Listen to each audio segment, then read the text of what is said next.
I move that we open the Marshfield Conservation Commission meeting of October 19th, 2021. May I have a second? Second. Susan? All in favor? Aye. Okay.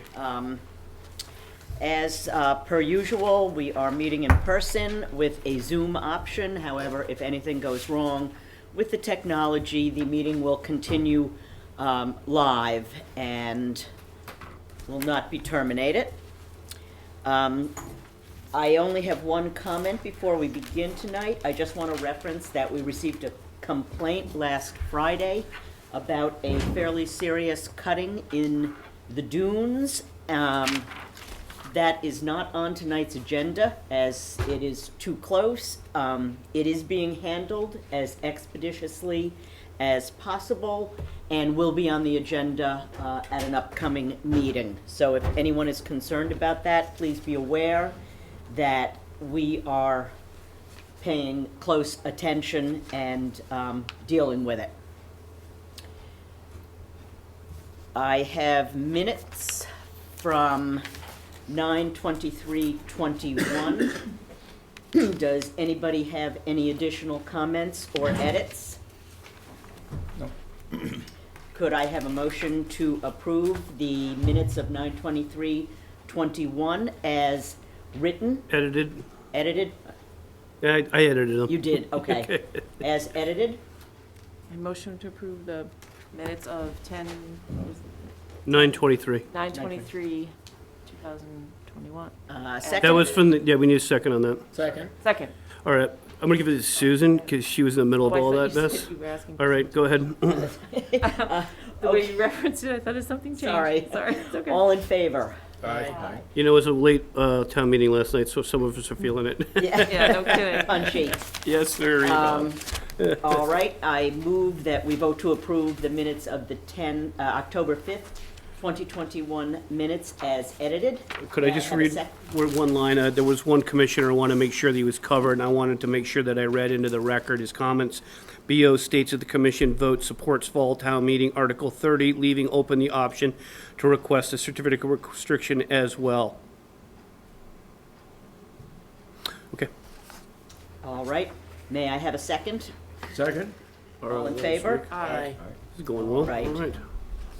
On to the business session. B1 is 27 Old Beach Road, and I believe Mr. Servant is here to discuss this with us. That is correct. Rick Savant with Stenbeck and Taylor. Just wanted to quickly go over kind of a unique situation on 27 Old Beach Road. I don't know if you recall. We had an open order of conditions. They were selling the property, and they discovered there was an old order that was hanging out there from 2012, which was closed by the commission. It was closed, but there was some additional work that the commission wanted to capture on the site, some structures, and requested that the homeowner file a after-the-fact NOI and an updated plan, which he agreed to. I wasn't at that meeting, but that's what I understand. The property's been sold. After that meeting, the property was transferred to a new owner who's living in the structure now. The issue, the reason I'm here tonight is basically now that the property's been transferred, Mr. Connolly, who is the former owner of the property, wants to do the right thing, clear this thing up. He's no longer the owner, so the new homeowner would be the one that would have to file the permit. So it's just, he didn't understand, realize that at the time when he was issued it. He wants to do the right thing, but, he's kind of uncomfortable asking the new homeowners to file for a meeting and record something on their title for something that he did. He's an honorable man. He wants to do the right thing and clear it up, do the right thing. But just wanted to have this discussion if there was any other way we could do it, without having them, the new owners having to file this permit. I don't think Joe realized that at the time. I'm not that it would have mattered, but so that's the situation. I've conducted the survey, I've updated the plan, I've got a detailed coverage table. And I started getting into it and thought it through a little bit and said, well, Joe, you're not gonna be able to file this. It's gonna have to be these people. So I think he was kind of thrown at that, so we went back and forth a little bit, and I just wanted to come here tonight to see if there was any other tool that we could use to clear this up. Maybe an RDA or in a plan, I'm just not sure. I just wanted to talk with you about it. I'm surprised the lawyers didn't catch this before they closed, right? Well, it was conditioned, it was closed. But yeah, the orders were closed the original order was closed in 2012, and then this old one was hanging out there, had the hearing, and it was also closed. And then it was transferred. In about that time, I'm not exactly sure of the dates of the actual closing versus when the orders was issued, but they did find it, but understood that it was gonna be closed here. It had been sold by the time we got around to doing the survey, and here we are. When I informed them, thought that through. I just wanted to come in and talk to you about that. Would the original owner be willing to pay for the filing fees and the engineering fees for the drawings? Yes. Are the new owner under those conditions still?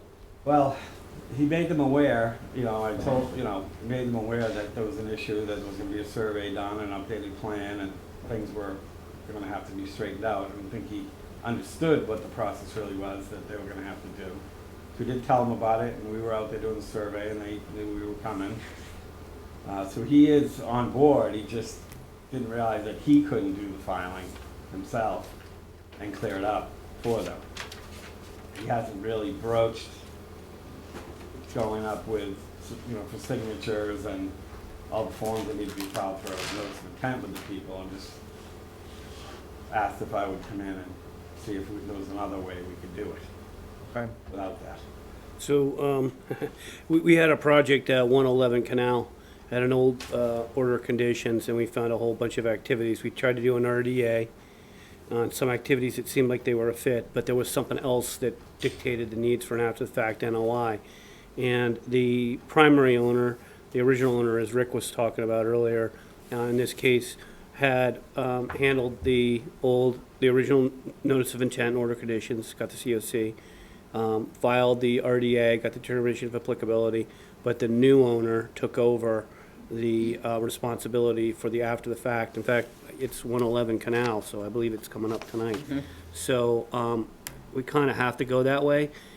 However it happens, it's going to have to deal with the current owner. They're the responsible party for this. The liens will be associated with them, but this is sort of procedural to capture an activity that they never permitted, and it's in lieu of enforcement. So I thought that was pretty clear in general when these things happen. The commission's being kind and allowing them to go and have an after the fact, which is a lower end of enforcement.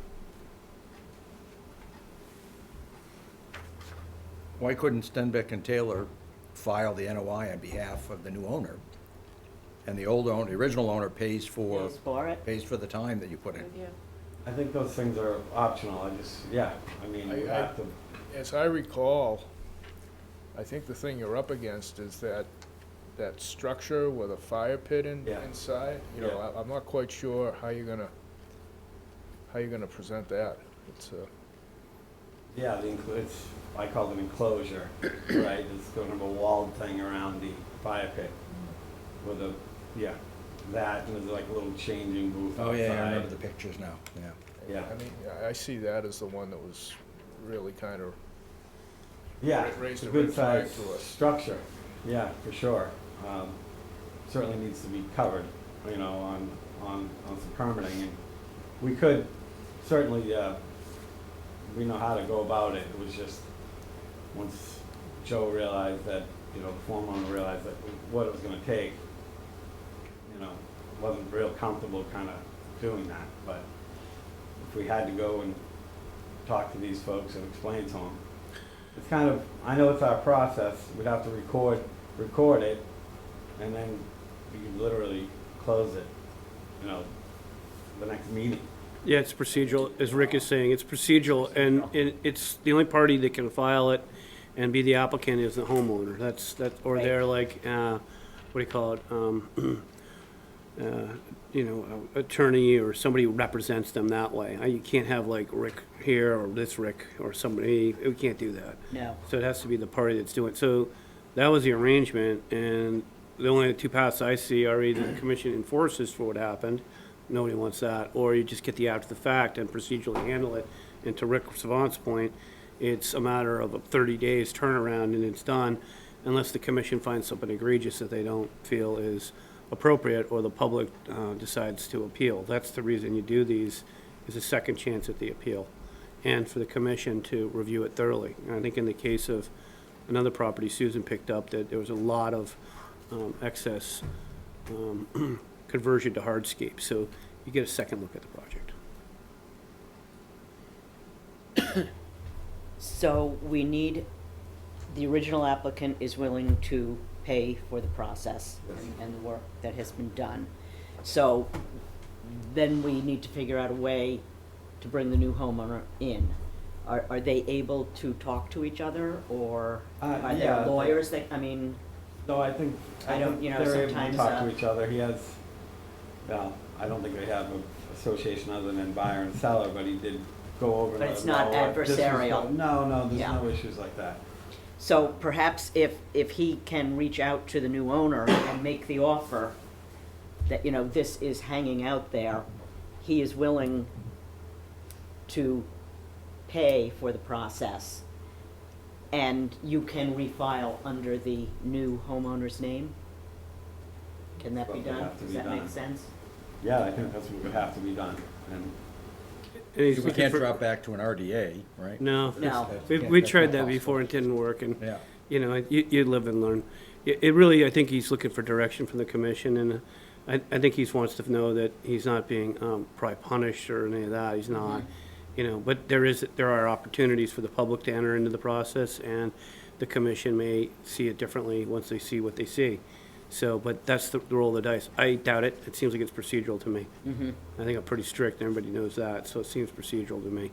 Is there likely to be anything contentious about this from abutters, or? I don't believe so, other than the structures that we're aware of that are on the site, but there isn't anything else that I'm aware of other than those structures. Yeah. I don't- Well, if you've already done the new plan and documented what's been Yeah. done, the heavy lifting from an expense standpoint's already in place. You'll have to spend a little more time preparing the NOI paperwork Yep, and those filing fees. yep, You would come back to the commission and present, yes, hopefully with the new owner seated by your side. right. I have no doubt you do a good job, and maybe the only thing the new owner has to do is go get it recorded, right? Yeah, it would have to be recorded and, yeah. usual But I would process think if and he closed out. wants to stay in the house and he wants it to be clear and free, Yep, this is a much better path than getting enforced on. of course, yeah. Yeah, I didn't see any real other way either. Yeah, no, I think the Close it out commission properly. would recommend that the seller work with the buyer and have you, Yeah, and I also says too, I mean, we'll do that, it's just, I think he was kind of surprised that right, he wasn't gonna be able to do it right, yeah, and take care of it. And when I said, well, you know, we didn't know how it was gonna have to go. So, I'm clear on what we need to do. Is the Okay. new owner worried that this is an onerous process and we're a grizzled, grumpy commission? I don't know that at all. I What'd you tell him, Rick? I don't What did think you so. tell them, Rick? I didn't Tell know. us.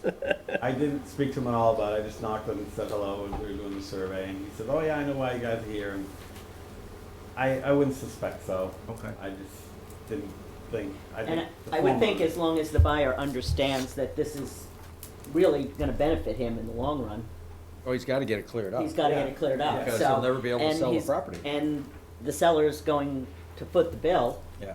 so, Yeah. I think they just need to communicate with each other, we can and then you can do that. take it from there. Yep, well, we can do that, I just wanted to come in and talk about it before we. Mhm. know exactly what we gotta do. Yeah, you should go take the take-home is the commission's gonna be reasonable, look at it with a fresh set of eyes, and it's just procedural from what you understand so far. Yep, And leave it there. It's 30 days, it's over. yep. I mean, do we see anything contentious with the project? I mean, I think it's captured, and that's the point of it. yeah, okay. Okay. We're really very friendly. We even eat Yeah. peanut I'll inform M&Ms him of during the that. meetings. Yeah. No, I appreciate that. I just thought it'd be worth coming in, talking about it. Just to make Absolutely, sure. Rick, and you're always welcome. One of those little weird glitches. Yeah, it's kind of unique. I've never come across that. Yeah. You know, where it's transferred in between the meeting and filing the paperwork. Yeah. We'll turn you into an expert, okay? Yeah. Yeah. Okay. All right, Rick, Thank thank you. you. Thanks very Okay, much. do we need Thanks, to Rick. vote on that? I Or don't do we think it- just, yeah. that's just, yeah, That was already what was established. It was yeah, Yeah, looking for another tool in the toolbox is what I was hoping for. yeah. But I appreciate your time tonight and have a great night. Okay, See thanks you, for Rick. coming in, Rick. Rick. Good Have to a see you, good Rick. evening. Enjoy the take care of game. yourself, Rick, thank you, good presentation. Bill, are we supposed to be visible up there, or, There is an issue, I think. I mean, if it doesn't matter, if No, people there's can hear something- us, there's a but if camera there's something issue. wrong, Bear with me a second while I check the technology. With the dog. Is there a camera I didn't know about? Hey, we just noticed that we don't have the camera on the commissioners. Yeah, we do. Where'd you get that one? oh, got it. We got it now. Thank They you. would have, thank you very much, Shay. Bye-bye. Okay, B2, policy and procedure process associated with commission approvals. It has come to the attention of Mr. Grafton that when we make changes to the policies and procedures, there are many more steps to follow. For instance, when we modified the dock minimum and maximum fees, it needs to be update the request for certificate of compliance checklist and subsequent modifications within the guide.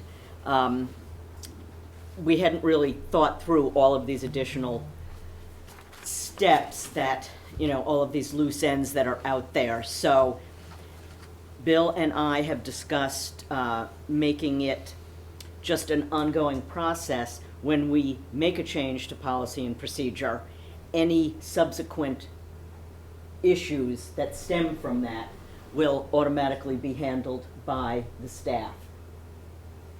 Right, yeah, so it's a flow chart. It fills all the buckets. I don't have to keep coming back, oh, I forgot this one, can I get another vote? This will be a global activity for Eric and I and staff. Just to, keep everything neat and tidy and updated. Okay. So I vote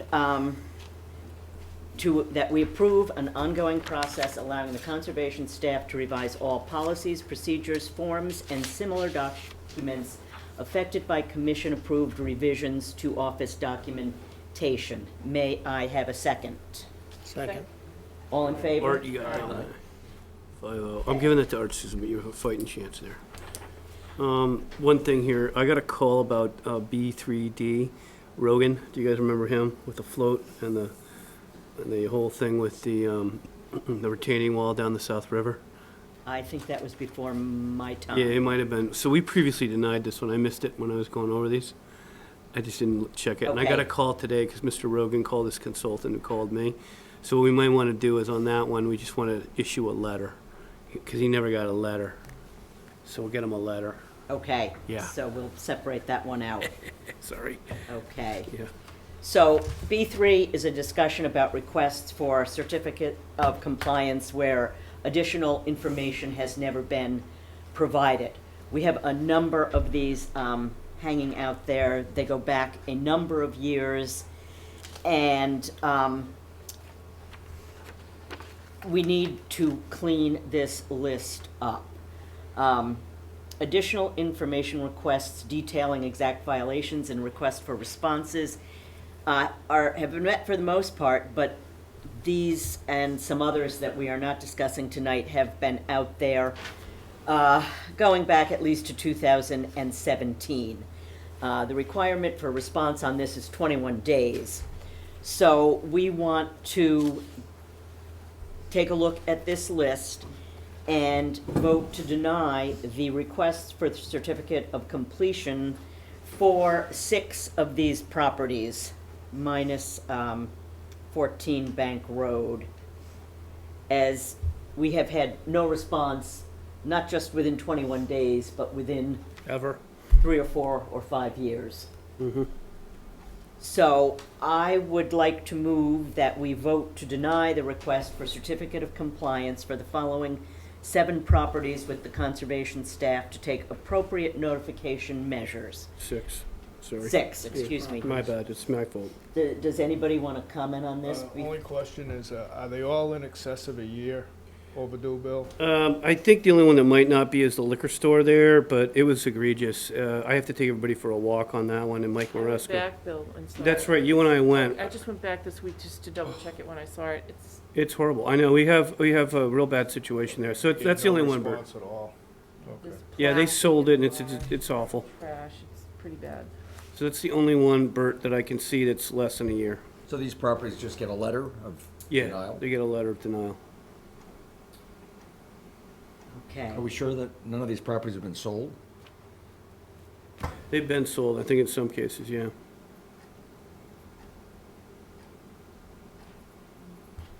The new owner's gonna go through what we did here. It's What just, we just did? Yeah. yeah, but what they're gonna do is it's gonna be an awareness for them. Like, you mean I bought a property that has a certificate of compliance on it with 2 liens? I'm like, that's not what we're gonna tell them. We're gonna tell them that the COC is denied and they should see us for direction going forward. That's kind of what the letter will say. Okay. And then we'll help them start, we'll give them the same additional info. It will say, this is what the issue was. And if they had holdbacks or anything, they can apply it to that. It's up to them to do it. It's buyer beware. How do these things get through Legal? legal when they're settling a real estate It transaction? depends on the title searcher, I think. Yeah. Because I had talked to a guy about subdivisions a long time ago, and a lawyer, and I said, how did you find this partial on this subdivision? He said, our title examiner is the best. And so there's stratas on that, and that's, whoever's looking and where and their techniques makes a difference. Okay, well, anyone else have any comments or questions? No. Then I move that we vote to deny the request for certificate of compliance for the following 6 properties with the conservation staff to take appropriate notification measures. SE 42 1342, One Shell, 153 Bay Avenue. SE 42 2140, Griffin, 190 Foster Avenue. SE 42 2199, Tedeschi, 1 Atlantic Street. SE 42 2436, 1852 Ocean Street, LLC. Now Marshfield Liquors at 1852 Ocean Street. SE 42 2579 Dalton, 1735 Main Street. And SE 42 2743 Master George Realty Trust, 22 Damon's Point Circle. May I have a second? Second. Susan? All in favor? Aye. Thank you. We'll get some things done now on that. Okay. Freeze this up. Okay. Business item B4 is being tabled to a later date. The urgency of that was lessened by town meeting last night, and I think it is more appropriate to spend time on this at a later date when we have, when I have further edited and worked with Bill on the write-up. So, continuances tonight. Yep. There are 5 Right, good one. Nice. scheduled continuances. The first is 62 Marginal Road, SE 42 2916. That has been requested to continue in the 11/16/21 meeting. 12 Branch Street, Trockey, SE 42 2951, scheduled to continue to the November 2nd meeting. 76 Carolyn Circle, Gomes, SE 42 2950, scheduled to continue to the 11/16 meeting. And then we have Preston Terrace, which is new, so I will read the legal ad. In compliance with the regulations of Massachusetts General Laws, Chapter 131, Section 40, the Wetlands Protection Act, and Code of the Town of Marshfield, Chapter 294, Wetlands Protection, a public hearing will be held by the Marshfield Conservation Commission on Tuesday, October 29th, 2021, at 6:30 p.m. To consider the notice of intent filed by Terry and Jen Martin of Marshfield, Mass. For construction of a dock at 70 Preston Terrace in Marshfield. Greg, before we go forward, do you want to verify the administrative? I have that for you. Okay, and the hearing officer is Rick. Do you want to verify administrative? Sure. Okay, Mr. Hearing Officer, the taxes were paid in 10/6. The abutters were submitted 10/14, Yep. and the file number in 10/14. The checks were paid on 9/3/21 and sent to the Marshall Mariner on 10/6 and published on 13th, I believe it was. Okay. And do I open Surf Avenue or? Yeah, you have to do the same thing with Same SURF. thing, You have to okay. read the legal ad, check the administrative, and you're all set. Our final continuance is 125 Surf Avenue in compliance with the regulations of Massachusetts General Laws, Chapter 131, Section 40, the Wetlands Protection Act and Code of the Town of Marshfield, Chapter 294, Wetlands Protection.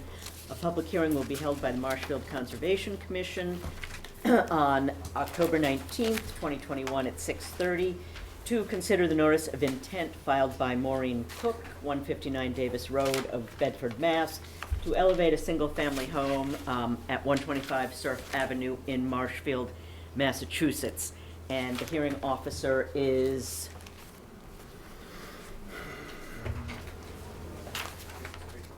Pittsburgh. Bert. So do you So want Bill, to? can you confirm taxes and abutters? Yep, taxes on 10/6, abutters 10/12, And you're waiting on DEP? DEP waiting on, the fees were paid in 10/5, legal ad sent 10/6, and published 10/13. Do we have a date certain to continue to?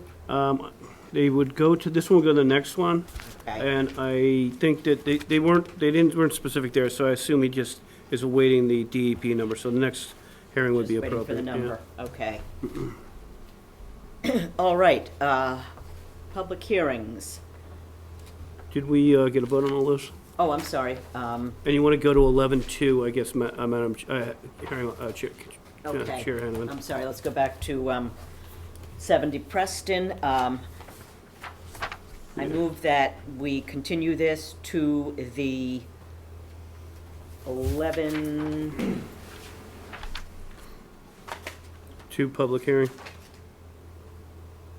11-2 public hearing. Do I have a second? Second. All in favor? Aye. And 125 Surf Ave, I move that we continue that to the, again, 11-2 meeting. May I have a second? Second. Susan? All in favor? Okay. Aye. The first 3 you got also? We could just do one sweep Yeah, on do those. one on those, Yeah, so. just ask to have those 3. SE, I move that we continue SE 42-2916, SE 42-2951, and SE 42-2950, To the appropriate to the appropriate previously, previously requested dates. Yep. May I have a second? Second. Art on all those? All in favor? Aye. Okay, okay. You had read those all, so I'm not too worried about that. Okay. Public doesn't care too much on these. All right, now we are on to cover Okay. Heffernan. I will read the legal ad. 1165 Ferry Street, Marshfield, Mass. In compliance with the regulations of Massachusetts General Laws, Chapter 131, Section 40, the Wetlands Protection Act, and Code of the Town of Marshfield, Chapter 294, Wetlands Protection, a public hearing will be held by the Marshfield Conservation Commission on Tuesday, October 19th, 2021, to consider the after-the-fact for a request by determination of applicability filed by Jean Coppenrath, 1165 Ferry Street, Marshfield. And the hearing officer is Commissioner Karen.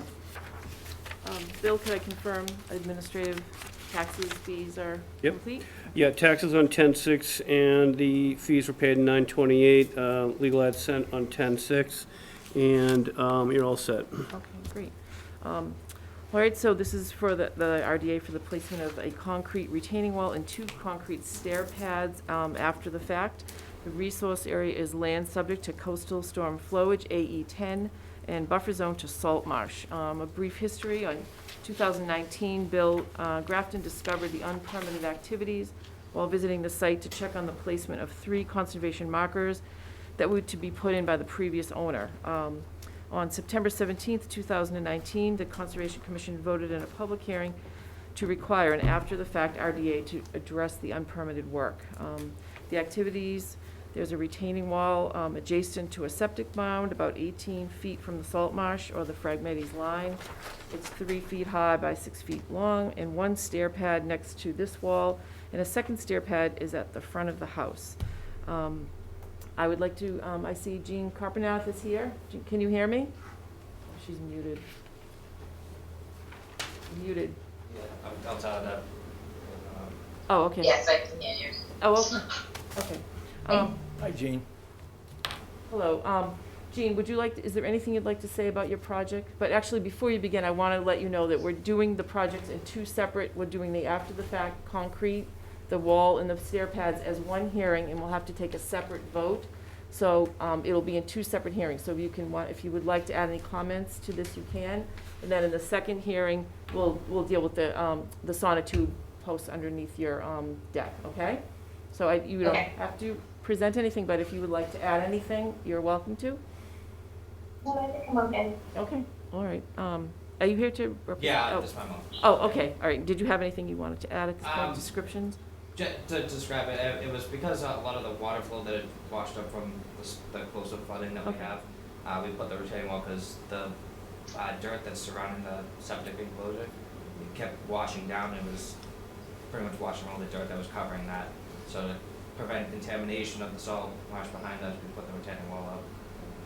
The stair pad was because it's a wall, we wanted to have stair access to the outdoor shower out back.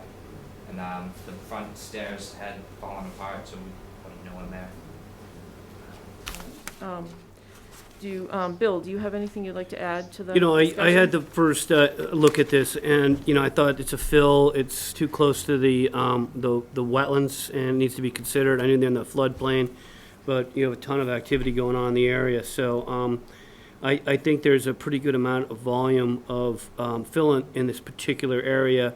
Had they come to us with a permit, you know, I think you would have probably gone with an NOI, but the commission back then said an RDA, and I took a, you know, much lower position in the decision-making than the commission does, so you have to go with that to consider also, so, but that's what I would say right now. My comment to, just if anybody hasn't seen the site, it's an extremely challenging site. It's really small, mostly entirely disturbed, and there's not a lot of room for mitigation, but it is challenging. And my thought is, given that it's been 2 years since you requested an RDA and we have it now, that it would be, my goal would be to try to address the impacts now and work towards mitigation for these activities and closure. But I'll put that out to the commission for discussion, obviously. Anybody have any thoughts on this, comments? I'd agree with you, Susan. I think that's a noble suggestion for mitigation, but being familiar with the property, I'm not sure where you put anything. You know, there's not much room for anything over there, so. Well, I was thinking perhaps there, as you face the house, to your left, there is a run of lattice along the foundation that you might be able to put some native grasses into. And I'm not sure if you could plant at the, again, on the right side of the house where the retaining wall and the porch and the deck end, I guess, is that a septic mound? If you're looking at the front of the house, where the porch is, bebehind the porch, basically where the house and the porch would meet, is where that wall is. Right. The septic tank is on behind the porch, in that back spot. But the slope that goes down to that split rail fence that divides your property, is that still part of the septic mound or the leaching field? I Is believe that- so, yeah. That is, okay, so you can't really Yeah. plant there. Right. Is that Yes, correct? it is. It's a pumping chamber and a holding tank, Okay, and then the leaching field's under the deck. Okay, so, so yeah, we can't really do anything there. yeah. But maybe, along that foundation, lattice work? In the front, In the front, like Yeah. underneath the windows? right. Yeah, Right. Okay. And you know the reason for this? Did Yeah, you go add- ahead. Is because when you add impervious surfaces to areas that are within subject to flooding, you really don't want too many you try to avoid hardened surfaces, but plantings will help. Sometimes it dissipates flood water, it helps, it helps prevent redirection of flood water to areas where you don't want it, so.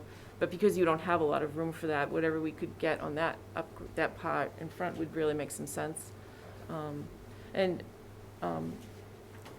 In terms of grass, do you just, but people think just native grasses, I don't know if we really need a wetland scientist to advise them at this point. Any thoughts on that?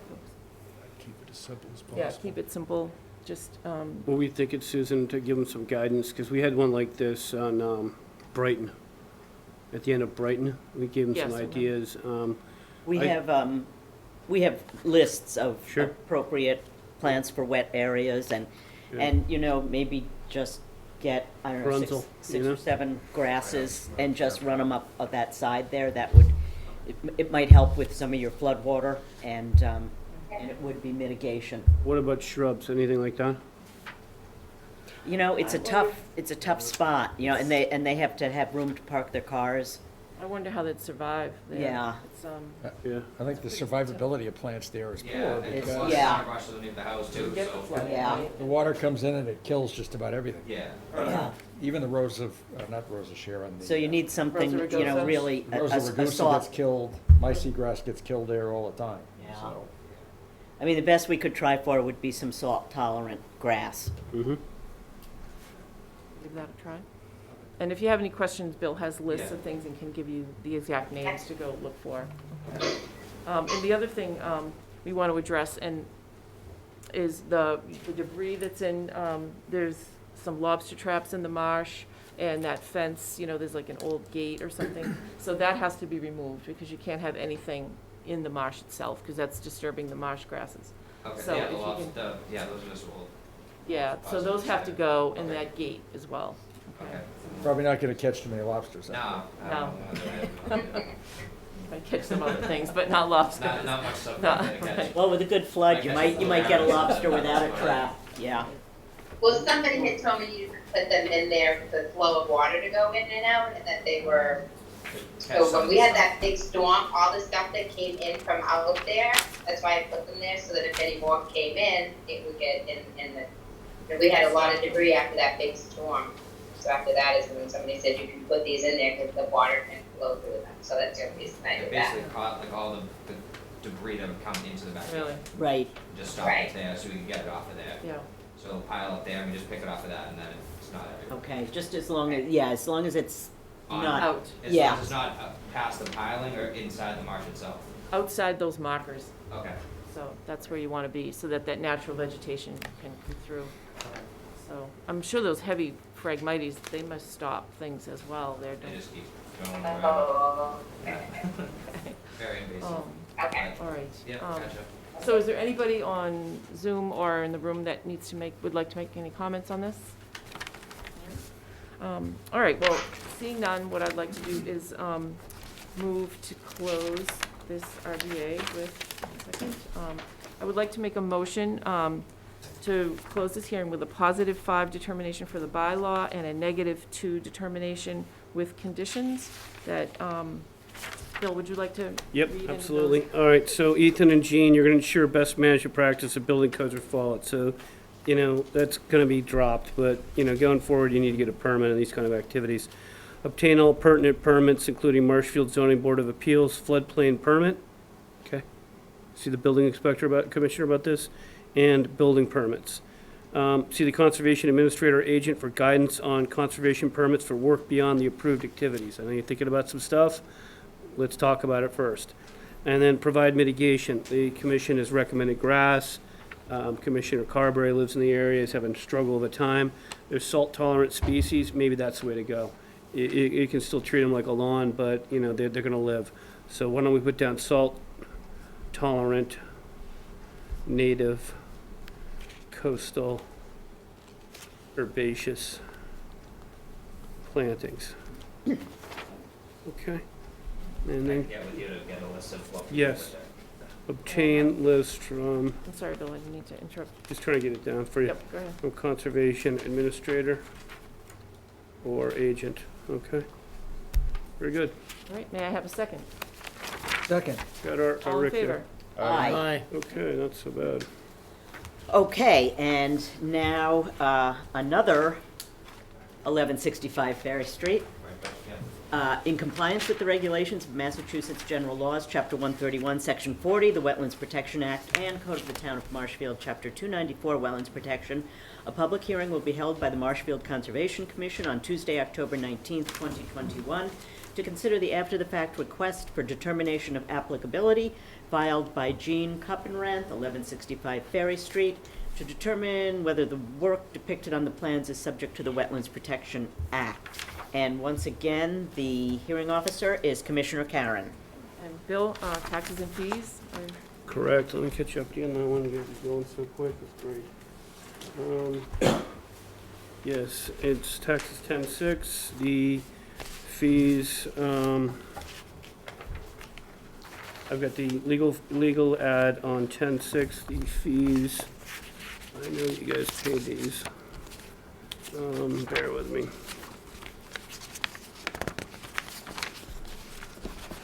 I don't seem to have that administratively with me, but I know that they gave 2 sets of checks, so I think that's a Okay. clerical error on my staff and me. Okay, so we're okay to proceed then. Yes.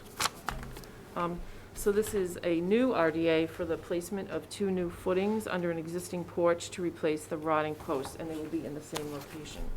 The resource area is the same, buffer zone to salt marsh, and land subject to coastal storm flowage, AE 10.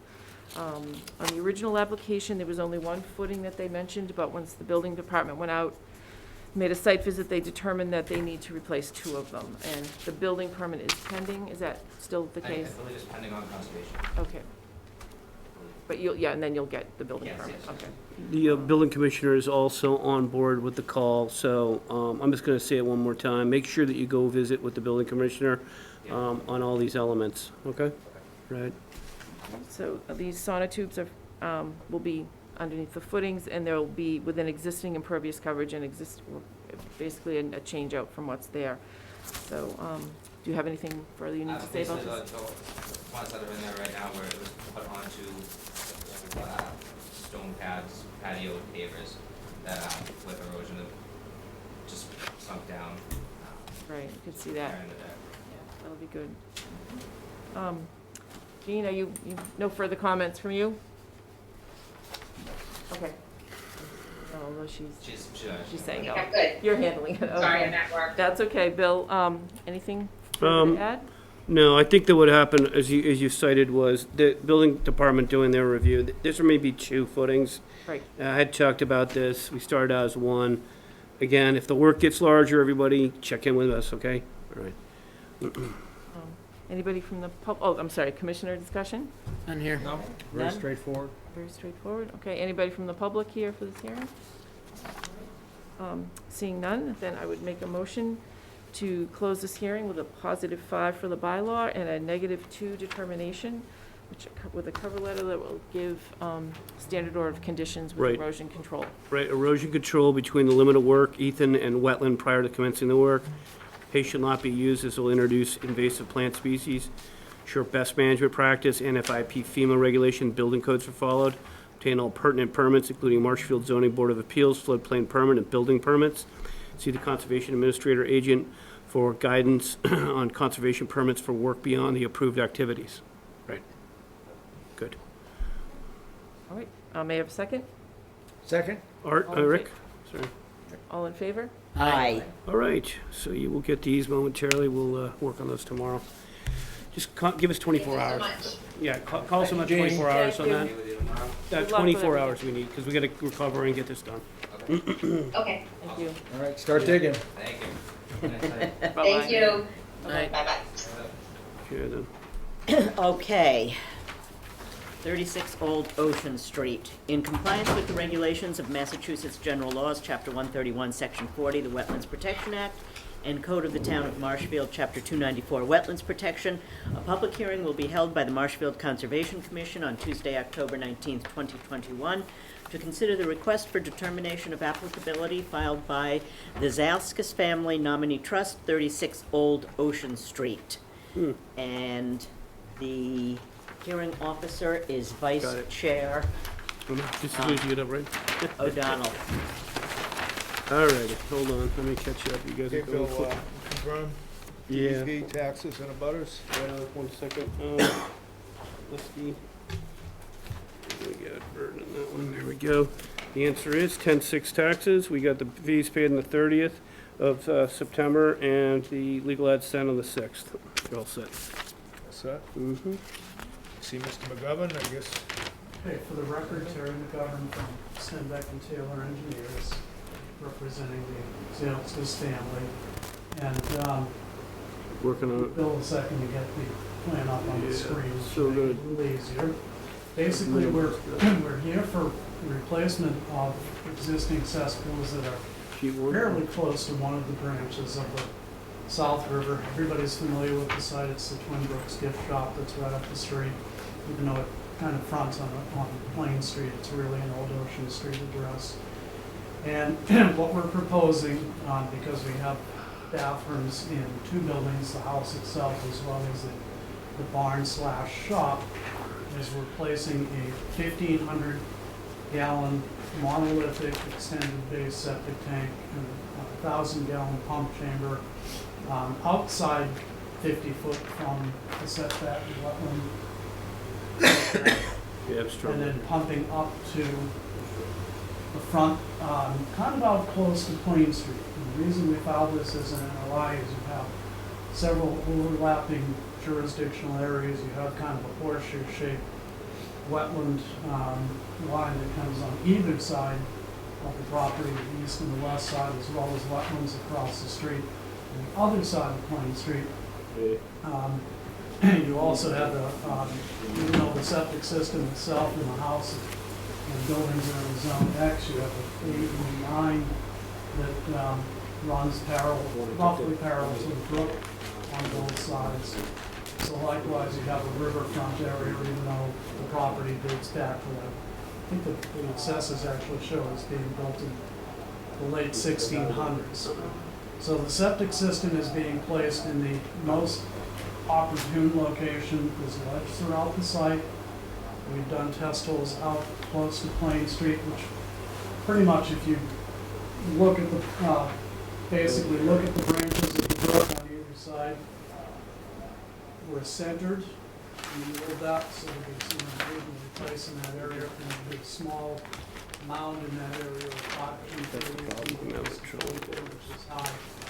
Pretty much centered away from the buffer zone on either side, and closest to the buffer zone across the other side of Plains, kind of between the 75 and 100, I'd say roughly about 80 feet from. And we're not asking for any separation of groundwater variance. Board of Health has already been through, I think, the revised plans as part of your set reflect Gary's comments. And Eric's only question to me, looking at it, was the AE9 flood zone, which is actually a light blue on sheet 1 of the plan. And he had a little trouble picking that up, but it's on, we've shown that we're outside, the system is being sited outside of that flood zone. And again, it's replacing cesspools that are off to the east side, which are actually right now very close to that particular branch. We call it the wasteway or spillway portion of the South River Brook. I'm not sure which one is the real one anymore. whether it's the east branch or the west branch, but that's essentially the project. The second sheet is all just construction details and details on the pump system itself. The first sheet shows the layout of everything. Sorry, Terry. There's a lot going on in this drawing, Terry. Really busy. A lot of overlapping zones. Yeah. You know, we're showing it basically from the 25 out to the We've all got the 100. drawing.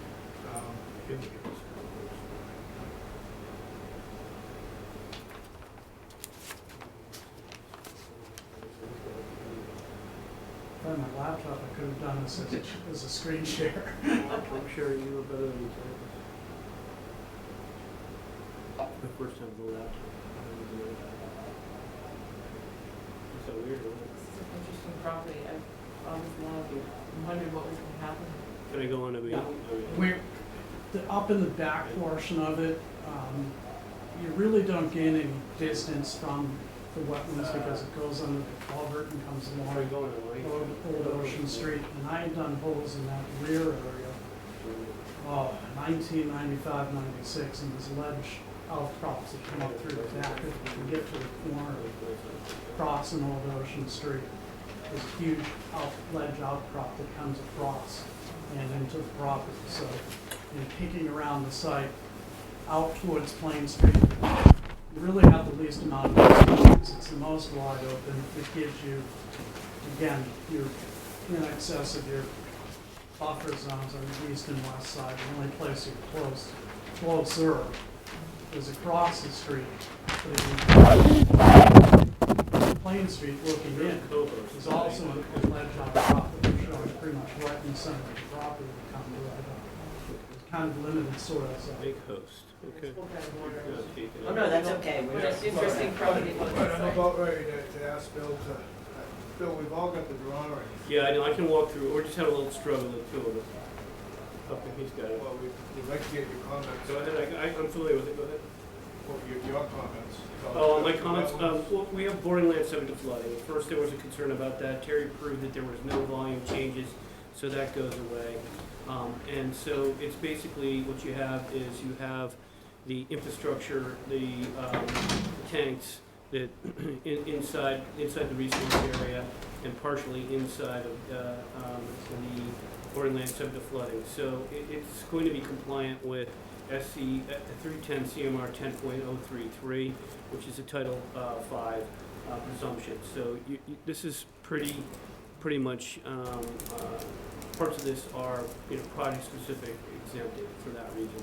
It's primarily the septic you're looking at, and I don't think it needs any mitigation. I think the primary thing was the wetland flags that Eric saw. He called these out, and he thought that several of them were legitimate, and there's a variety of other ones that needed additional review later on. There will probably be other projects coming up, so those will be considered at that point in time. So basically, the flags that were identified individually that were accepted would be A7 through A15, B1 through B12, wetland flag,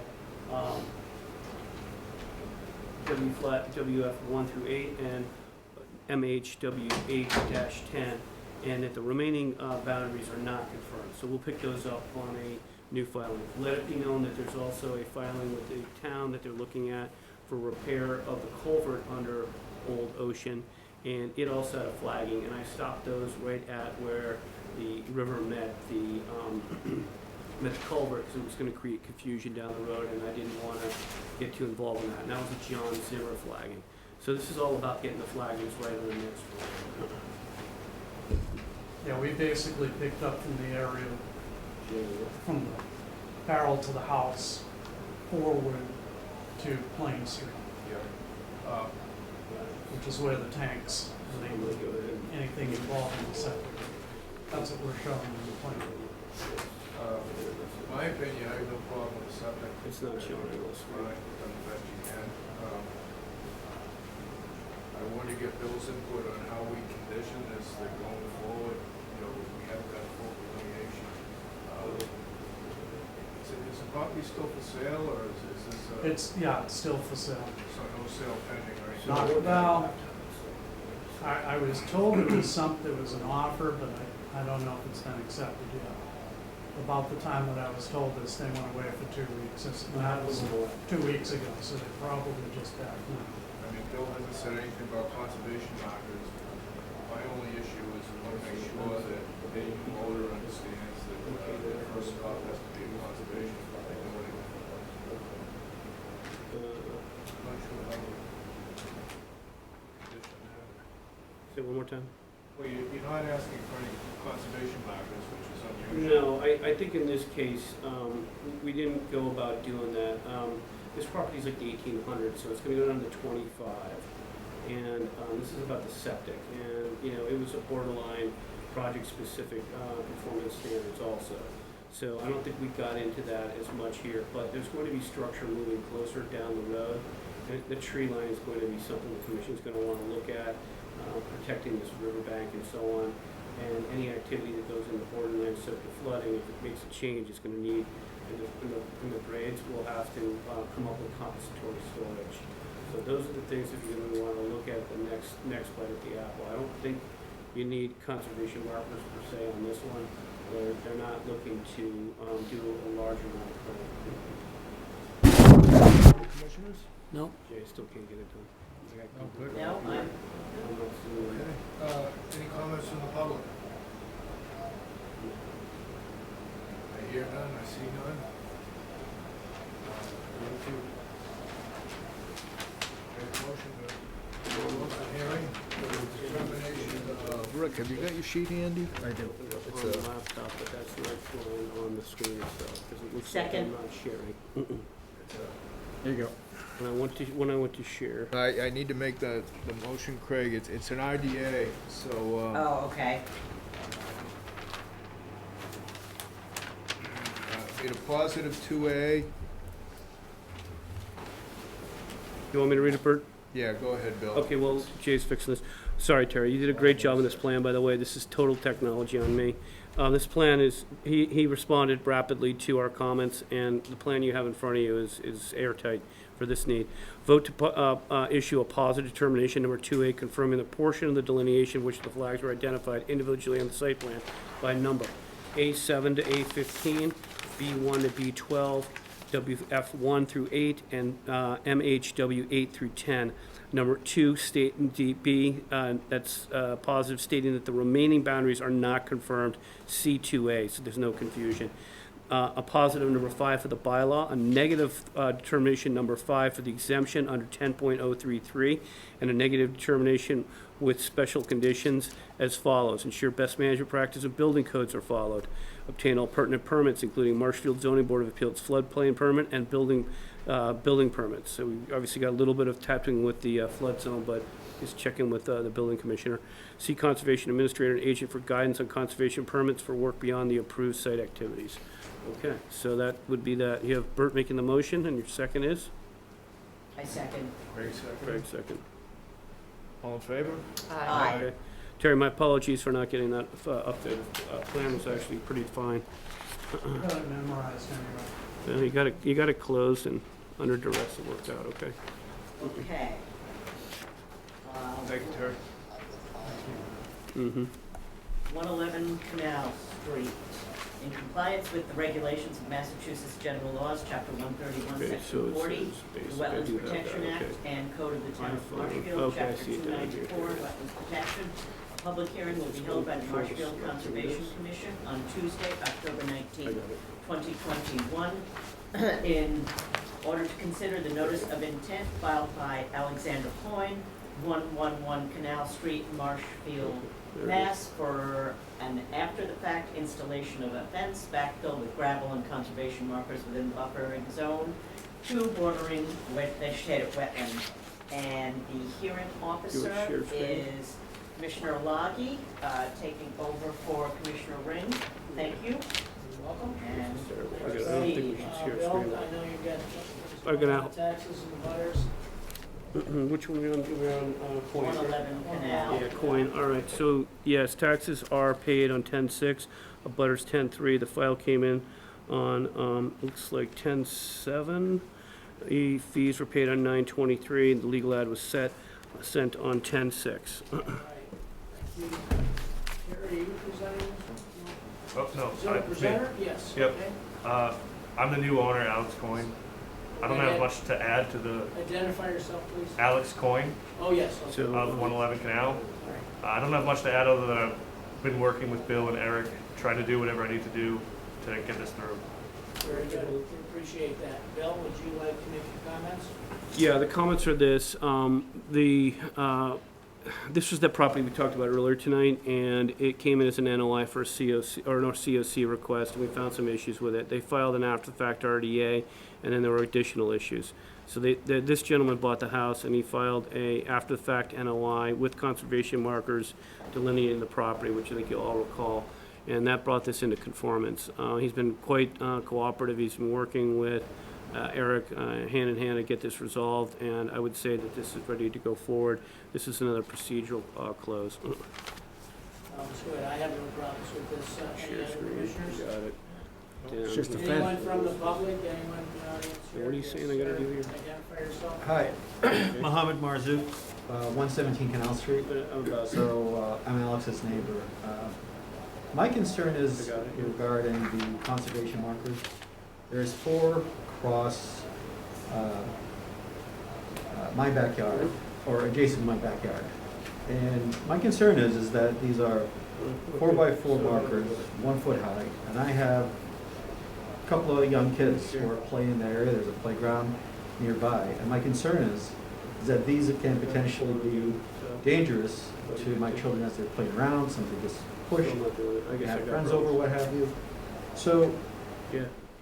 what I'm looking to see is it necessary to have 4 markers across the yard, or could potentially be 2 markers in places where they wouldn't be in the way, I guess, to harm my kids potentially, or, you know, children coming to visit my kids and what have you. Bill, can you end that conversation, please? I would like to, were they only 1 foot up rather than 2 feet?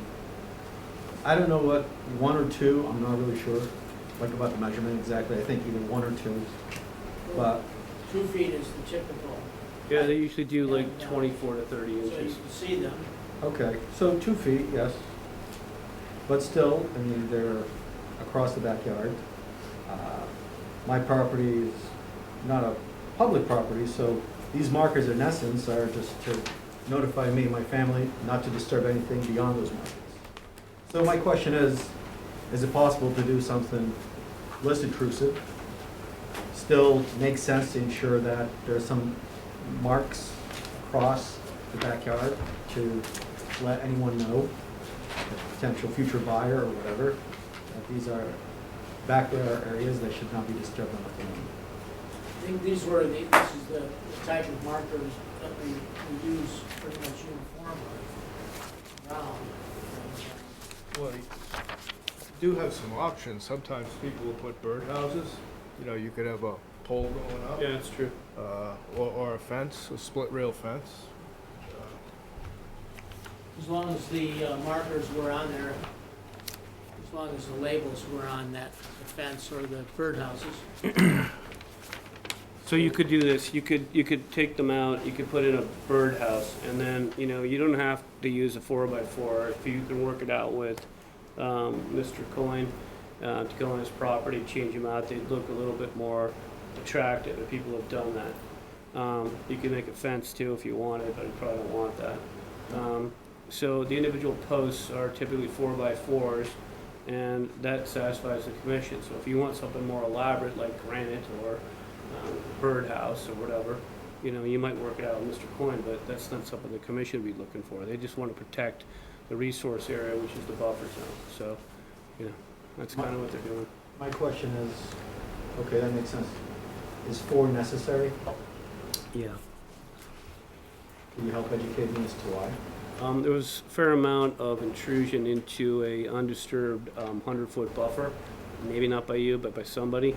And so there's an opportunity to protect that. And on the main part of the property, they went all the way down into the wetlands. So there's a give and take on the property component, you might say. So they went down closer on one portion of the property into the wetlands. And so on the other portion, they protected out to the 100, and that offset it. And that was the adequate mitigation that allowed them to not have to restore the wetlands, restore the 25. The Commission was looking at that. So bird feeder, what does that mean? Is it? Birdhouse, not a feeder. Birdhouse, sorry. You'd probably just get a post. I mean, you could use eastern red cedar material. You could change out the type of wood, make it look a little nicer. The conservation markers might get destroyed when you try to move them. We'll give you free ones. It's not an issue. Put a birdhouse on it so it's looking like it's functioning to attract wildlife. That's a benefit right there. And it won't look so, unappealing like you're saying right now. That's what the commissioner's trying to tell you. But that would be something you have to work out with Mr. Coyne. Correct. It's his property. Exactly. As long as the markers are on whatever method you guys work out, the labels have to be on there. Where exactly is your property relative to this plan? Because aren't these markers on his property? I'm right behind his property. This is his lot. Yes, the markers are on Mr. He's right Coyne's here. property, correct? Yeah, correct. They never left Mr. Coyne's property and they never These left the markers 100. And this is his yard. So I I'm not think sure where his house you is, guys but- can work it out. I think the discussion's moved. They're And on the previous owner was the one Mike's that. property. Anyone else, the audience, any? Yes, sir? Well, I live at 97 You Canal. identify I live yourself? Yeah, right behind what's you. your name? Yeah, Wait. so- I need two things. Could What's we your have your name? name and and Oh, address, I'm please? sorry, it's Robin Talasic. It's 97 Canal Street in Okay, Marshfield. great. But I'm right next to that conservation thing. I think your house is, actually, all those houses are, I see the backs of them. We've only lived there about 3 years. We've lived 35 years in Holbrook. But anyways, my concern was, we know it's conservation, but when we first moved there, it was a total dumping ground on our side of the property. There was, everything, broken glass, everything that was in there. It was dangerous. It was the porch, the windows, everything like that. So we ended up cleaning it out a little bit there, but I know it's very wet back there. And as long as it doesn't, any flooding because there's like a creek that forms every time the heavy rains and everything in the back of the drive, and it goes down to Stevens Ave. I don't know if you know that area there or whatever. And it gets very wet. And the mosquitoes there, I just don't want to see it more wet. That's Well, all. the reason those markers are there is to prevent it from being a dumping ground. And to Yeah, make well- clear to everyone that that is a wetland and it has to remain undisturbed because Mhm. it is a resource area. But there was a ton of trash there. Yeah, I'm not A surprised. ton.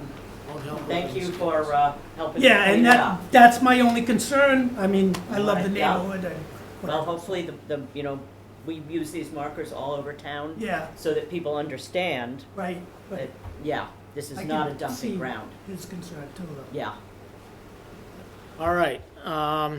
Going to make Bill, would you like to summarize? We're going to close and issue orders, conditions with the special Sure, conditions. I You want would. to do a brief summary? Yeah, Mr. Coyne, within 30 days, you should register both sets of orders with the Plymouth County Registry of Deeds. This is procedural. And provide evidence to the Conservation Office and post the Mass DEP sign. So there'll be a DEP number, SC 422953, and you'll post the sign. Ensure that the 9 conservation markers, which Eric's already done, are in place. These markers and posts shall remain in perpetuity. Any damaged or removed markers and posts shall be replaced. Any activity, including fill, alteration, or mowing, down gradient of these markers is prohibited. This condition remains in perpetuity. Before commencing the work, this is pretty moot, so I'm going to skip it. During construction, that's moot, I'm going to skip it, just so it's a procedural thing. And then post-construction, the 9 markers are to remain in perpetuity, and any damaged or removed markers shall be replaced. So you could probably turn this around in 30 days procedurally, okay? Because there's 2 hearings. You also need a COC. You can use the as-built that you have right now, and that'll close this out. You have a second? Second. Thank you. All in favor? Aye. Okay. It's 500. Okay. So what's your name? Okay, gotcha. All right, 31 Branch Street. In compliance with the regulations of the Massachusetts General Laws, Chapter 131, Section 40, the Wetlands Protection Act, and Code of the Town of Marshfield, Chapter 294, Wetlands Protection, a public hearing will be held by the Marshfield Conservation Commission on Tuesday, October 19th, 2021, You wanna help me? to consider the amended order of conditions filed by Michael Kiley, 8615 Southeast Mangrove Street, Hobe Sound, Florida, for the construction of a two-story addition, elevation of existing home, reconstruction of garage and deck within buffer zone to a salt marsh, and land subject to coastal storm flowage at 31 Branch Street in Marshfield, Massachusetts. And the hearing officer is Commissioner Loggy. Okay, thank you. Bill, is there anything special on an amended orders here as far as? No, we've already seen this, and we had a conversation, and we asked them to go out and do, to do the soil borings, which he did, and Eric and I went out and we observed that, and they hit ledge at about 8 and 5 feet, but I won't steal Terry's thunder. Terry, I'm struggling on this. It's just- Terry, are you presenting this one? For the record, Terry McGovern from Stenbeck and Taylor. This is a case of, this was in front of you for the closing in of a rear portion of the building and reconstruction of the deck last winter. As sometimes happens with these, the client property owner got into the structural part of the house and realized that a little more work to do than he thought the first time. And so he actually worked with Andrew first and determined that he was going to reach a threshold where he would need to elevate the entire structure in order to bring it into compliance with the flood codes. By Mr. Kiley's testimony to us, he knows that there was ledge on the property. There's at least an outcrop, if not a boulder, kind of in front of his garage. And in checking with Eric early on, as we were getting ready to file this, we set up to go do a couple of test pits down there and try to probe around the extent of the ledge. We did one on the side where the garage sits. We did one right in front, right out against Branch Street. Hit it at 88 and 67 inches respectively. So I filled out a soil log and sent that in.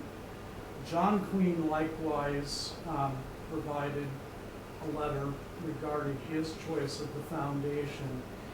And so I think that the one thing that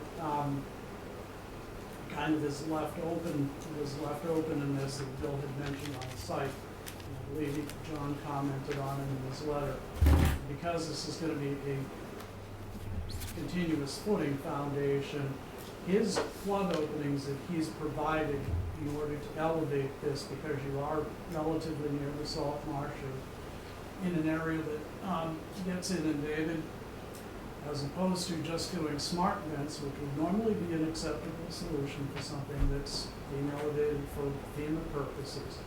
These flood openings are 30 inches wide and about 4 or greater feet height.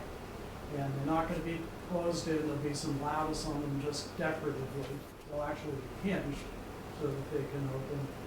And furthermore, it's Mr. Kiley's intent to, he's not going to park underneath it. It's his intent to simply put crushed stone in the bottom, insulate his flooring underneath, but just leave the area open so that, you know, he might store some patio furniture or something underneath it. But it's not going to be a hard slab. It's not going to be an area that's going to create an impervious surface underneath the building. So water should be able to, I think he's designed about 8 inches openings. So water's going to be able to pass and repass through that with absolutely no problem at all. The issue, as I understand it from John Queen, with the isolated piers, is you need lateral support.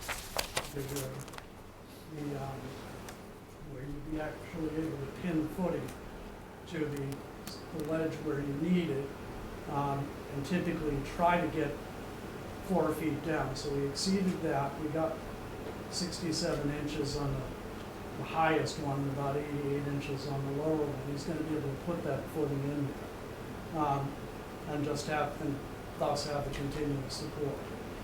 No change in the footprint area to the building, no change to the deck, that's all staying the same.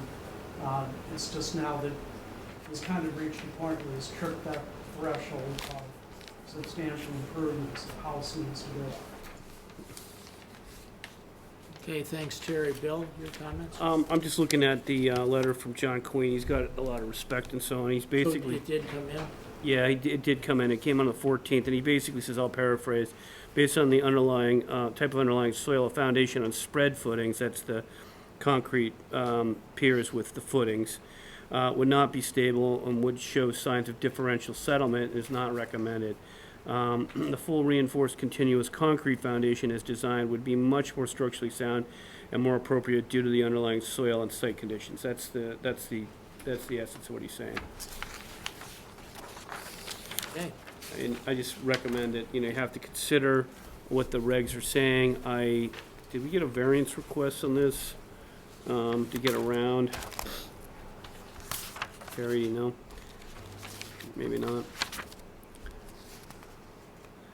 So it's supposed to be open pile foundation as per, chapter 505, but you have a structural engineer who's a lot of respect, and he's saying that concrete foundation is the way to go. Typically, the way out is a variance. Commission doesn't like variances typically, as I recollect. If So, we accept the engineer's comments? comments, Yeah. do we need to do a variance? I mean, I think- we've had discussions on variances, I know we Yeah. don't like to do it, but it sounds like in this case, Yeah. we have, and I'm not recommending or suggesting that we Sure. get another opinion. I would accept this Sure. engineer's opinion, he's highly regarded, so let's go with that. And I don't see that we have a whole lot of options here. So That thought, would be my thought, opinion. because you're very familiar with John Sherman, Terry is too, and Susan, you know John Sherman. In the 2013 filing, they specifically stated that a variance was being approved for those two driveways on lot 10 and 11. So maybe what you do is you vote and accept the variance in the DO conditions, we add that in. And, they didn't request it, but it sort of forces the hand of it. A variance is being approved by the commission. I gotta look at the regs to see if that's allowable or not. Typically, in writing, you request it. But I would think that the commission's discretional authority allows you some merit to put it in the special conditions. Well, I would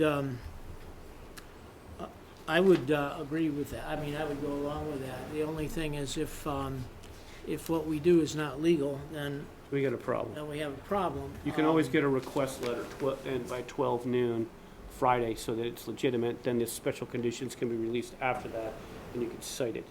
It sounds like that's the only thing holding it back, maybe. Just That to would be, I'm for approving this, so I guess I'm at, other commissioners?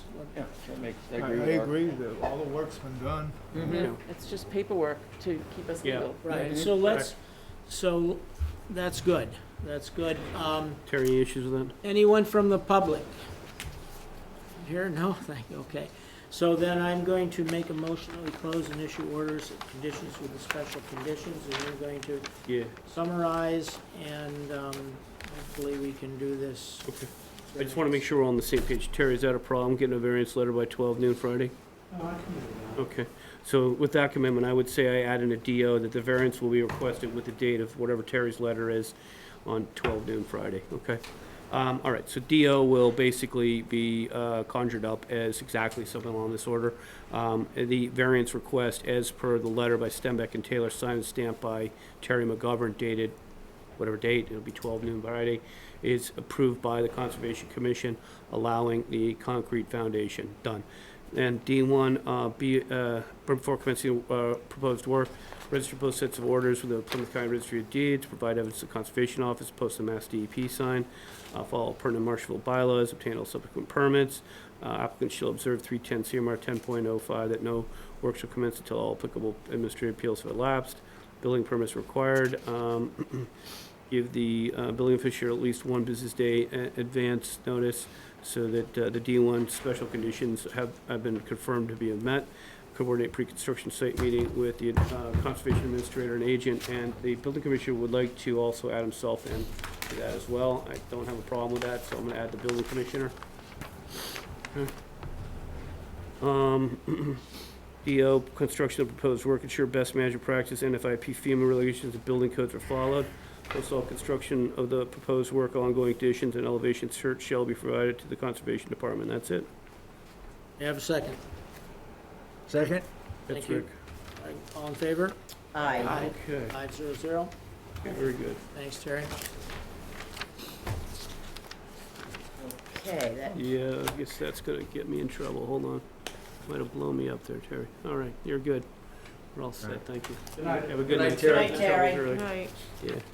okay, we have two requests for COCs. The first is SE 422796, which is 74B Marginal Street. This was issued in 2019 for the raise and rebuild of a single-family home to be elevated on wooden piles. The house has generally been built to the substantial compliance of the orders of conditions and approved site plans. There were slight changes to the deck, stair location, and orientation. The as-built site plan did not have an impervious coverage table. Is there, no, there's no one here. We noticed that the subsurface of the home was enclosed with walls on all sides, garage doors were installed, and it appears a ground surface was also installed. I believe the original as-built plan, and some of you were on the commission then, I do not think I was when this came before you, but the original as-built plan showed open pilings with a pervious surface. And additionally, there is a deck 10 feet off the ground that was proposed with through-flow material to allow rain and light passage. That deck is there, but above it is an upper-level deck with a larger footprint with solid decking, which essentially nullifies the benefits of the through-flow on the lower level. So I think at a minimum, we need to know if the ground under this is Yeah. pervious Commissioner. or impervious. Mhm. And are you the homeowner? No, okay. I'm just sitting here for now. Okay, and the building department, I would think needs to understand the apparent lack of any vents under that structure. So, So the as-built showed open piles. And they- as I and they- understand it, is that correct, Bill? That would have been open piles because I saw them put in the ground and that's what was approved. The flow-through was supposed to be the one deck. We got a second deck on top of it that blocks it. So that deck basically is flow-through, but it's not functioning the way it's supposed to because the one above it's a problem. We have piping issues and so on that we spotted. Craig's just paraphrasing the complete enclosure around the open piles. We didn't call that out. They could put something around it, but it needs to be FEMA compliant because that condition was definitely in there. So we have a variety of issues that are at issue. And then we forgot to mention also, this is the one with the large stones that were apparently brought up when they were doing the drilling that got put in along the salt marsh. So we have some follow-on to do, and I have been very clear early on with the builder, different from the pile driver and the new owner, this individual, and it's a problem. So, what is the best way to proceed here? I know you have included the building commissioner and the town administrator And in- you? in discussions of this. That's correct. So, I would think that you should deny on this because we have to do it within 21 days. There's no way to get remedy on this. We just denied a whole bunch of old ones. It's gonna go on and on. This was talked about in 2018 or 19 about the stones and resolving with me, and that started and stopped multiple times. No promises kept. You know, I would suggest just deny. That'll bring them back to the table, clean all of these issues, and we can engage with that team we talked about, which is composed of Chair Hannafin, Town Administrator Marasco, me, and Building Commissioner Stewart, so we can get this resolved. Clean slate, take care of it. A neighbor also has issues too. Many of the commissioners here have been out and seen the site. I was a commissioner when this occurred, and I had thought that the mitigation originally was to remove some of the stones on the top layer that had been piled and built up. And there was also some concerns about the grade being significantly changed. You know, even though we typically don't look at contours, there was a concern about that. I think that might have been brought up by an abutter. And they did do some work and re-looked at the contours, and the contours had not changed. But I thought the stones, a layer of the stones had been removed, but I don't, I don't think it was. okay. Based on my visits to the site, there has been no change there. Okay. So, did we get an as-built drawing, Bill? On this, yeah, we got an as-built drawing. So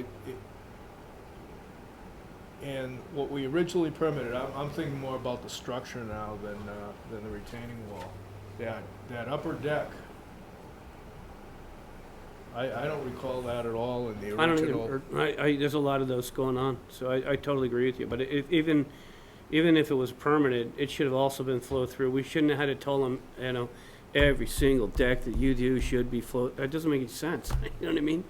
I think that should have been flowed through it automatically because you nullify the intent of what the commission was in the first deck. It doesn't make any sense. Yeah, and what's under the house, we don't know. Right, No. exactly.